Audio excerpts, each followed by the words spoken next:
नमस्ते।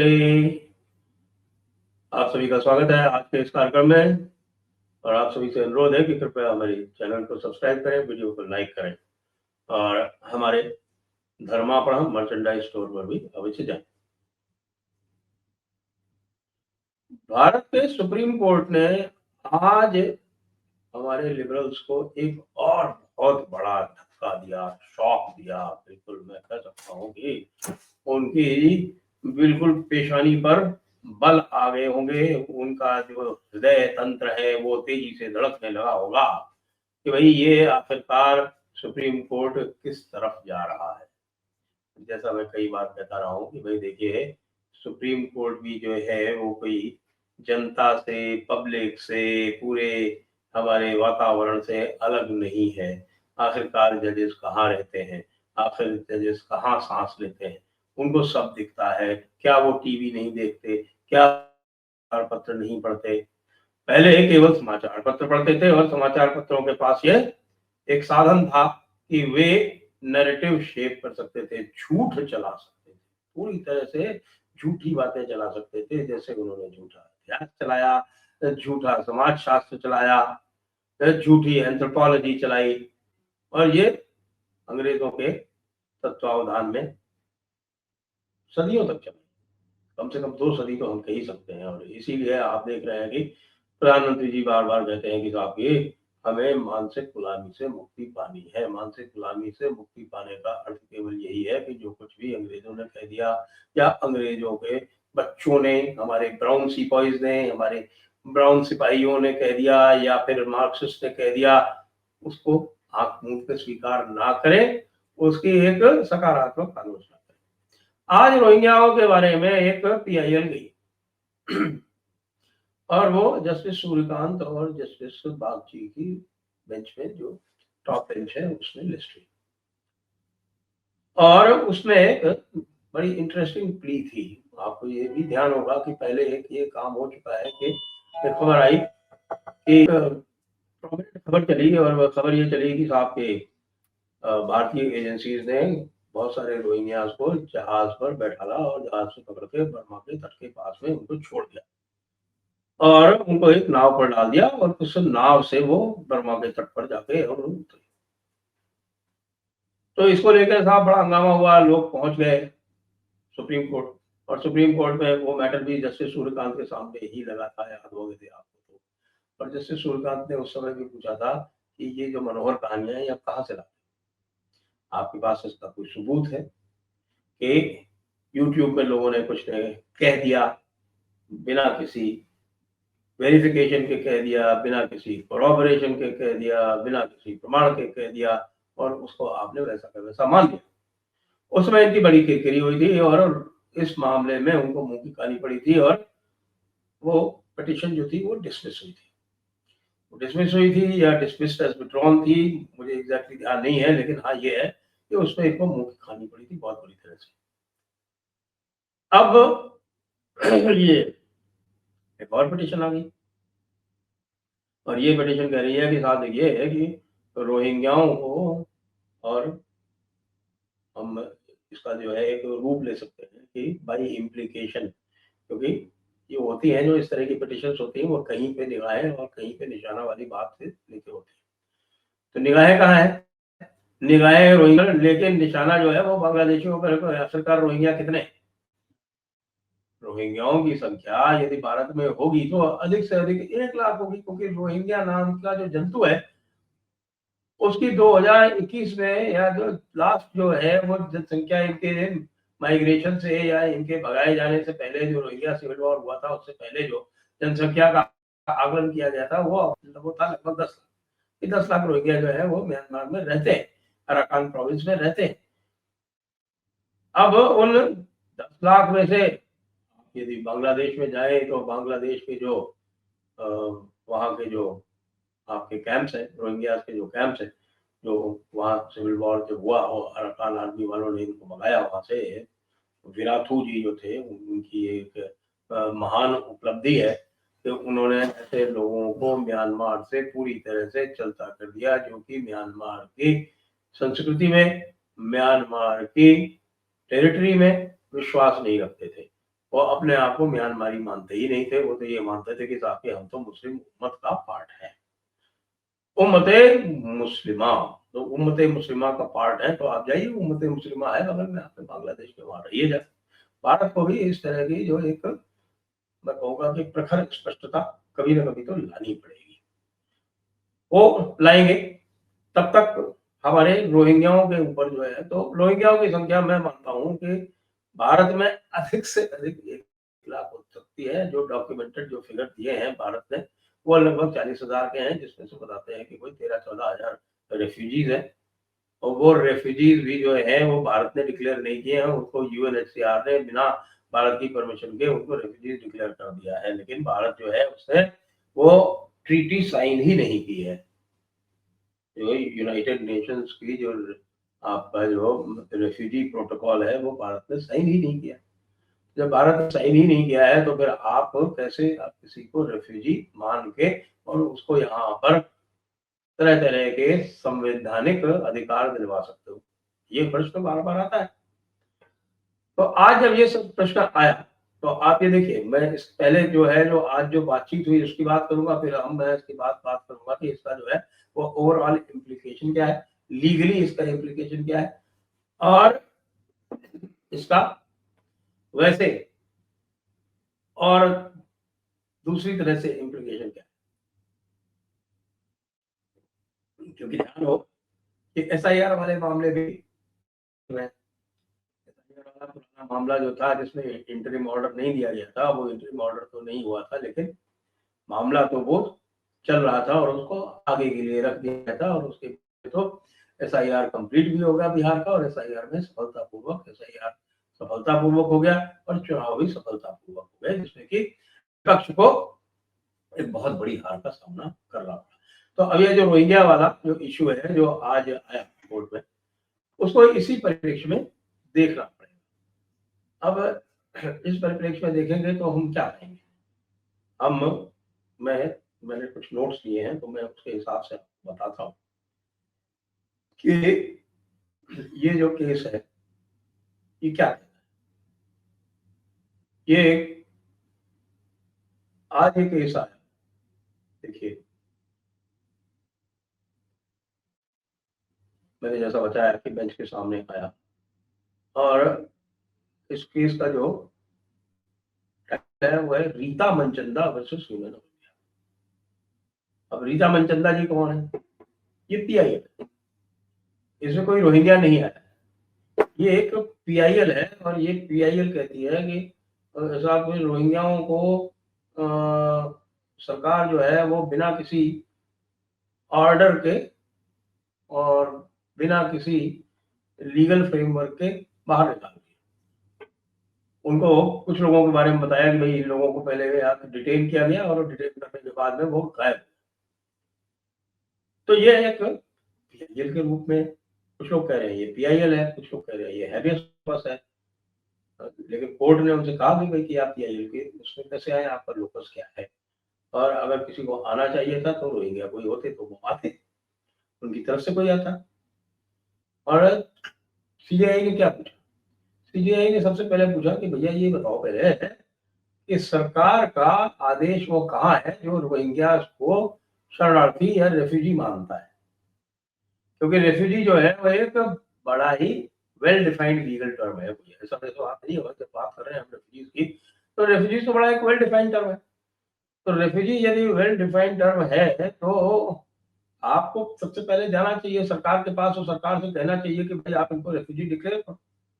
अगर कोई लीगल स्टेटस नहीं है रेफ्यूजी का, और कोई घुसपैठिया है, जी हाँ, यही शब्द उन्होंने इस्तेमाल किया था, कोई इंट्रूडर है और वो इल्लीगली भारत में घुसता है, तो हमारे पास उसको यहाँ रखने का क्या ऑब्लिगेशन?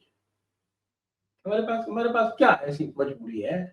हमारा ऐसा क्या दायित्व है कि हम उसको यहाँ पर रखें? तो वो कह रहा है कि नहीं नहीं साहब, हम रेफ्यूजी स्टेटस नहीं मांग रहे, लेकिन डिपोर्टेशन जो है वो लॉ के अनुसार होना चाहिए। The case here is of custodial disappearance. तो उनको कस्टडी में ले लिया गया जी। ये रोहिंग्याओं के फेवर में पैरवी हो रही है।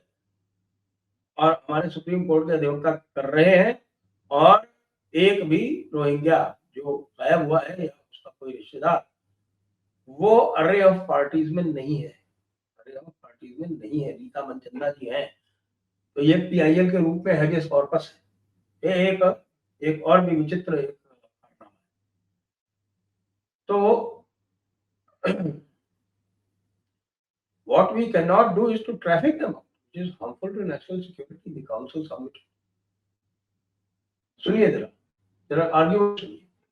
ये हमारा ये जो पूरा जो लिबरल मार्क्सिस्ट सवाल है उसका ये आर्ग्यूमेंट है। वो ये कहता है कि ताकि हम तो भले ही वो रेफ्यूजी नहीं हो और वो इलीगली आए हों, लेकिन हम उनको बाहर नहीं निकाल सकते, हम उनको डिपोर्टेशन इस तरह से नहीं कर सकते, हम उनको लीगल प्रोसेस के थ्रू ही ले जा सकते हैं, लीगल प्रोसेस के थ्रू ही ले जा सकते हैं। आपको पता है कि अब फॉरेनर्स इमिग्रेशन एक्ट आ चुका है। फॉरेनर्स इमिग्रेशन एक्ट में साफ साफ दिया हुआ है उसमें कि कोई भी व्यक्ति जो बिना किसी वैलिड डॉक्यूमेंट के भारत में पाया जाता है वो न केवल सजा का हकदार है, वो डिपोर्टेशन का भी अधिकारी है। तो डिपोर्टेशन पहले कर दिया सजा से, क्या दिक्कत है भाई? है, वो बात नहीं है। वो कह के भाई उनको जो बात है वो सुप्रीम कोर्ट की जो रुख है उसके बारे में, तो सुप्रीम कोर्ट पूछता है, सीजेआई ने पूछा आपकी प्रॉब्लम क्या है, वापस भेजने क्या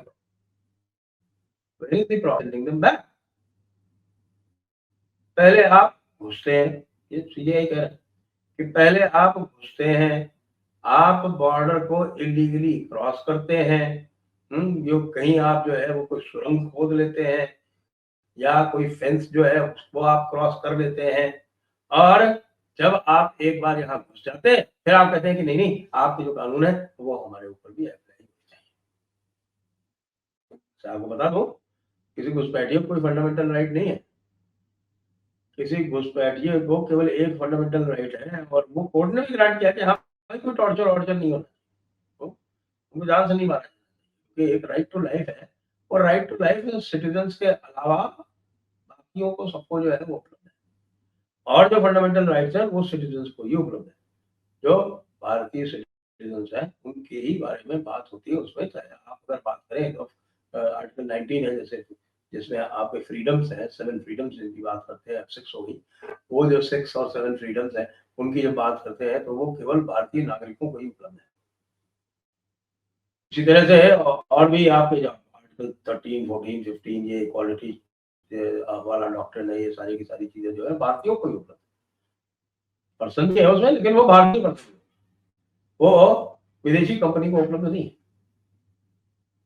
पर्सन का मतलब होता है कि आपका कोई कॉर्पोरेट एंटिटी में कोई एनजीओ हो सकता है, कोई कंपनी हो सकती है, कोई और दूसरी दीगर इंस्टीट्यूशन हो सकती है, ट्रस्ट हो सकता है, ये कॉर्पोरेट एंटिटीज है, इनको पर्सन कहा जाता है, और बाकी जो है उनको सिटीजन कहा जाता है।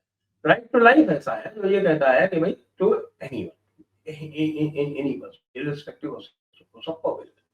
तो यदि कोई विदेशी भी हो तो उसकी भी जान आप जो है वो ऐसे नहीं ले सकते, कि राइट टू लाइफ जो है वो क्या कहता है कि आप can not take anybody's life away without procedure established in law.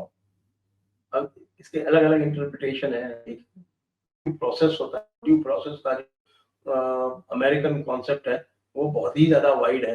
Due process कर में ही भारत ने ड्यू प्रोसेस शब्द का उपयोग नहीं लिया आर्टिकल 21 में, और उसको कहा कि प्रोसीजर एस्टैब्लिश्ड बाय लॉ। अब उस प्रोसीजर एस्टैब्लिश्ड बाय लॉ में हमारे जो सुप्रीम कोर्ट वाले हैं उन्होंने तरह तरह की और चीजें घुसेड़ दी।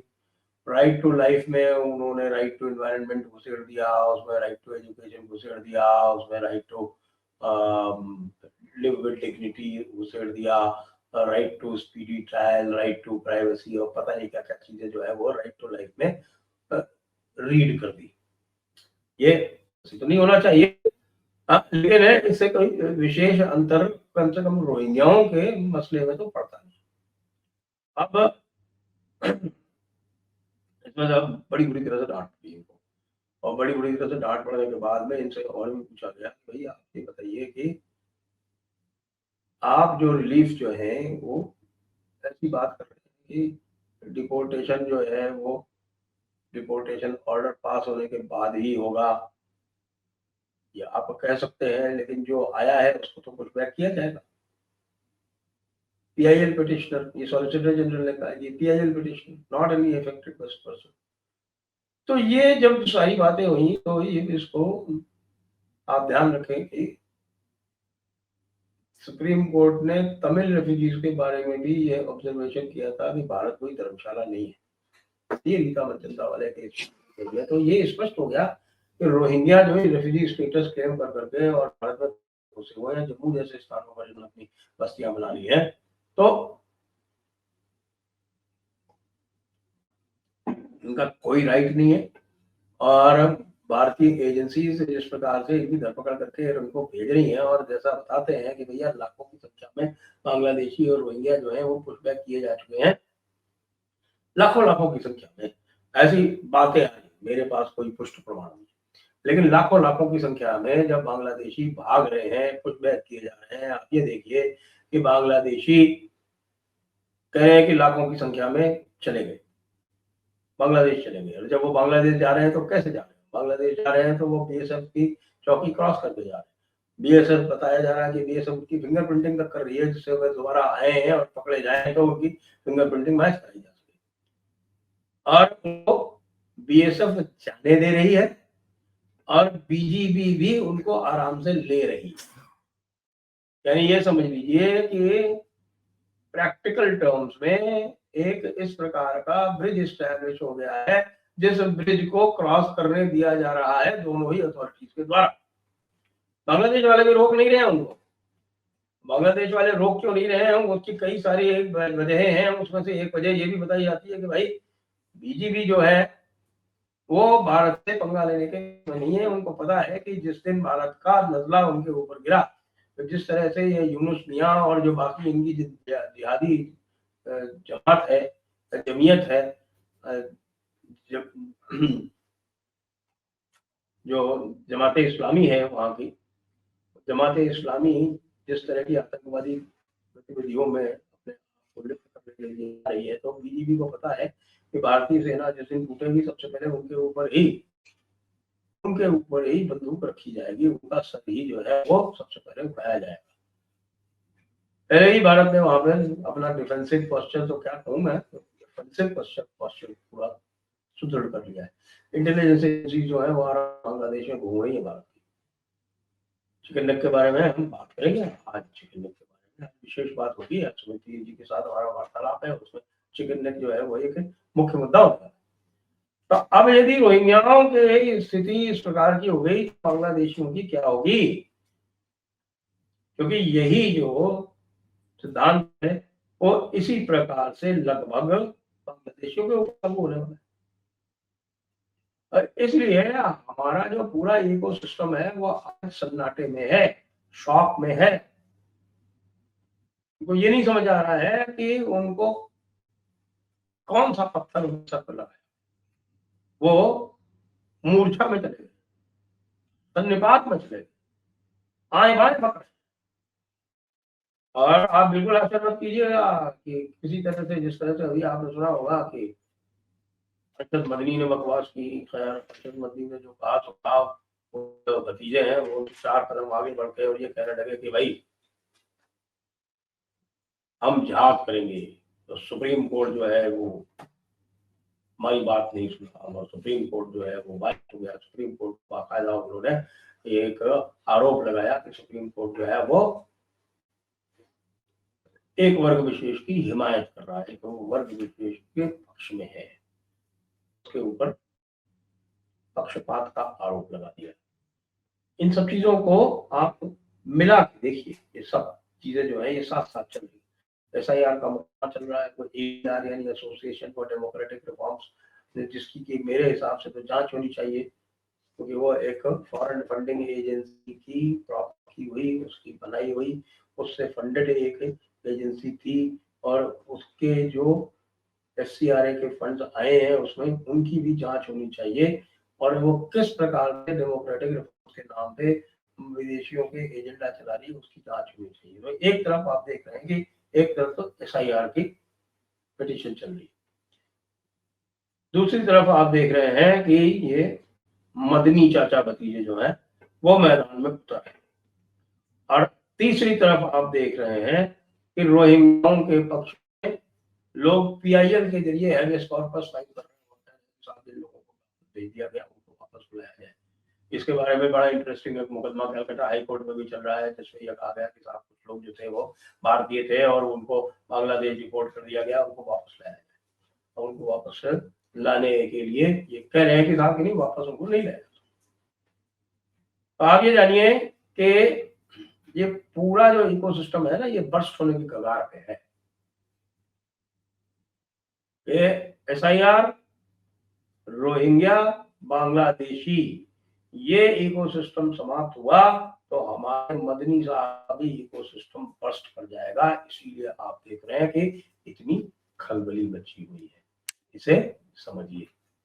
जय हिंद, जय भारत।